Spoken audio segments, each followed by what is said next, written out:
everybody. Thank you for joining me. I'm so happy to be sharing this with you.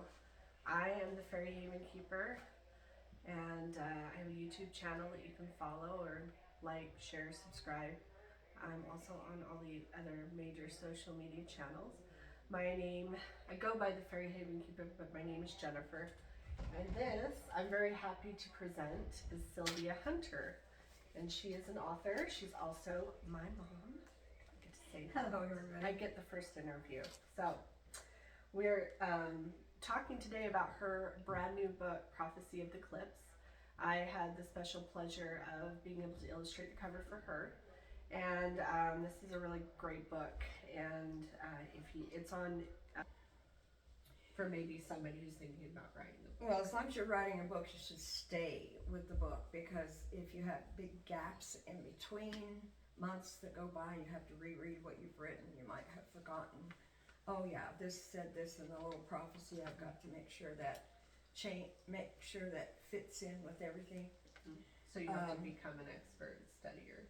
Oh yeah, you Your have to material, remember good. everything, Okay. every little fact. Gotcha. Although I don't. So I have lots of notes, and I That's go back okay. through the notes and make sure everything is cohesive.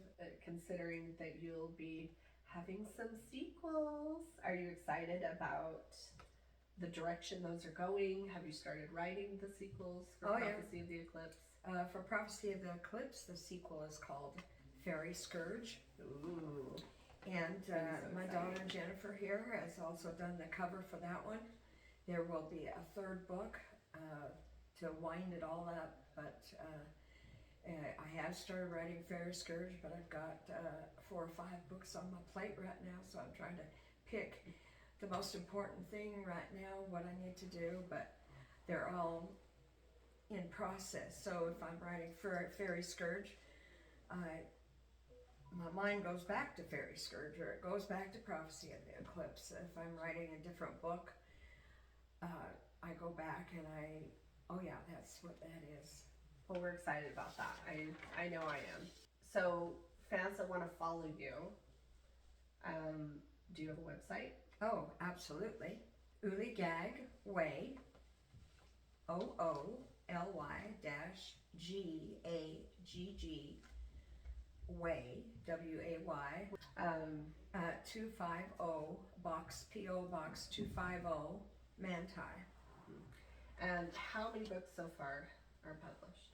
I have 4 books published. I have, in my Ooligag series, I have the 3rd one coming out within 2 to 3 weeks. It's finished up with the editing. It's a matter of just getting it out in paperback. And that's going to be another really fun interview. It's a high fantasy series. She's got 3 out of the door.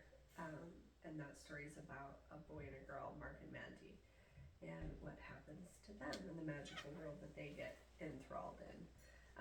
So we're excited to be hearing more about that. There's more stories that you've written. So how many total do you have on your plate? Oh, let's see, I've got... that you've written that are like out and good to go. Out and good to go is the first book in the Prophecy. I've got 2 of the Ooligag series. There'll be a 5 total in that one. I'm in the course of writing Power of the Blue Star as the 3rd one, and Power of the Blue Star and the Magical Ooligag Boots. And by the way, Ooligag boots are magical boots that take you places, magical places, and they're for children, and adults cannot see them. Okay, that sounds really fun. I'm also writing a 4th. I'm on the 4th book on that. It will be called The Well of the World, and a 5th book. Right. The Well of A the World. 5th book that will be called The Great Golden Doors, which will finish up the We're going Ooligag to redo series. that question. Okay. We're just going to... Just take that one out. Okay, Sylvia. Now we've talked about Prophecy of the Eclipse. Right. How many books have you written that are available now? 4 books. And The 3rd one. you're also co-writing some children's books, I hear, with Stephen Hunter. Right? Oh yes, we've got one out called Little Star. Wonderful. Sylvia and Stephen Hunter, and our artist for that was Jean Jepson Clay was the author for the illustrator. We also have in the works currently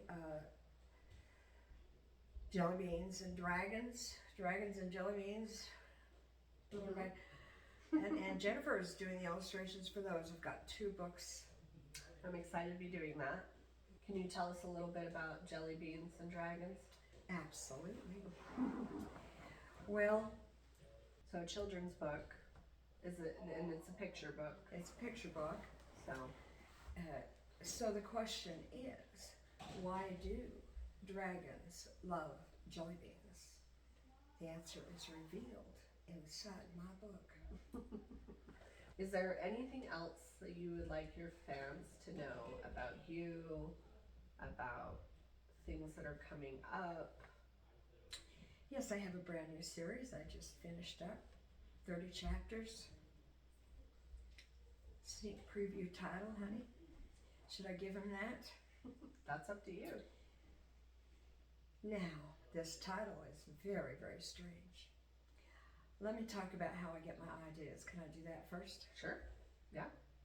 Well, with the Gag series, for example, I dreamed about 2 children finding magical boots in a cave, and they were called the Gag boots. A year later, I wrote, within a 3.5-month period, I finished the first book. Jelly Beans and Dragons came about when I was working for the library system. I saw a black book come across the checker-inner, can't think what it's called, and it had little spots on it. And the title popped into my head, Jelly Beans and Dragons. Why do dragons love jelly beans? There's a whole, and then we have a second book to that one, to that series. We have one that is being illustrated, another book called Squiggles. Squiggles is Wiggles with an S and a Q. And that will be out, we're getting that illustrated currently. And of course, Jennifer's doing my Jelly Beans and Dragons book 1 and book 2. And it's wonderful. The ideas come into my head. A lot of times I'll dream a dream. And then I'll dream the dream, I'll wake up, go back to sleep, wake up, and I have a title. And that's exactly what happened on this last book. We're looking for an agent currently. Title for that one is Farmer Jack and his prize pork and bean field. Well, that sounds fun. Do you feel like all your ideas come from your dreams? Many of them, I would say 75% come from dreams that I've dreamed. I get titles, I get dreams, and then I start to write. And I am so surprised at times as I'm writing, I have an idea, the words come so fast sometimes that I miss words. So I'll write the, and I'll write H-E and miss the T. Or I write the dog and it doesn't, the dog part is missing, the something, and it comes so quickly in my head. And sometimes I'm writing a sentence and I don't know what the next sentence is going to be. And I am so surprised by the next sentence because it'll take a twist that I never even expected. That's very interesting. You said you worked for the library for how many years? 26 years. Do you feel like working at the library and having,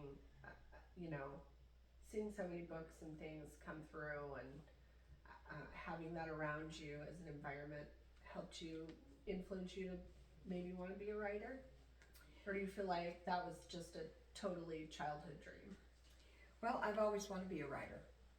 I've always written poetry. I've always written snippets here and there, this and that, little verses and things, stories when I was in high school. The most important thing a writer could do is to write. If you want to be a writer, you need to write. and you get you a book and you sit down, and if you get a block, you put it away and you come back to it. If you're meant to be a writer, the words will come. What do you do about writer's block? Well, I don't get writer's block. I'll sit down and I have to take a day or so after I write a chapter, because my chapters sometimes are so emotional. I read a chapter to my husband and we're both bawling by the time the chapter's completely done, and we're like, oh, really? Really? That really happened? And it's just, the Lord has blessed me.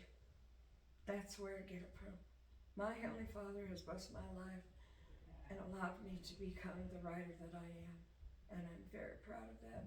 And I'm thankful to my Heavenly Father for that. And those that don't believe in God, that's okay. I do. And I have been blessed. The words just come into my head. Sometimes I don't even know what the words mean, and I have to look it up on the web. What is that word? And it meant exactly what it was supposed to mean in the sentence that I wrote it in. Do you have hobbies outside of your writing? Do you do other things? Well, at current time, no. I basically write. I like riding in the big black truck with my husband back and forth to Salt Lake City. That's where we've come up with the number of children's books that we're looking for, someone to do some illustrations for that might be a little bit closer where we live. But beyond that, I enjoy writing. It gives me joy to write.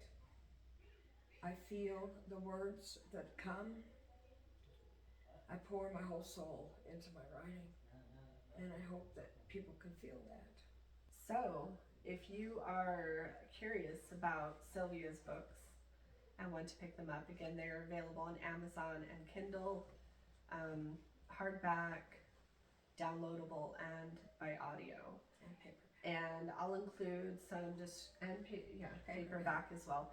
And I will include some links in the description where you can purchase the books on Amazon or Kindle. Like, it gives you the option.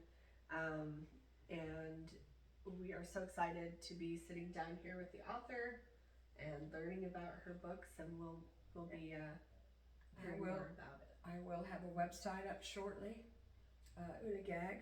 Mm-hmm. Good. And you can look me up that way, and address listed there if you have comments. Love to hear your comments. Yeah, and maybe down the road we can convince her to have some social media stuff set up so that if you've got live questions, you can send them in by direct message or whatever, and she might be able to respond to that occasionally as she sees fit, but we'll see how that goes. So thank you for joining us. If you are new and haven't read the books or would like to try a brand new fantasy series, look up Sylvia Hunter's books and check out the link below, and I hope that you'll enjoy them just as much as I'm enjoying them. Thank you for joining me, Sylvia, and I appreciate the interview. Thank you.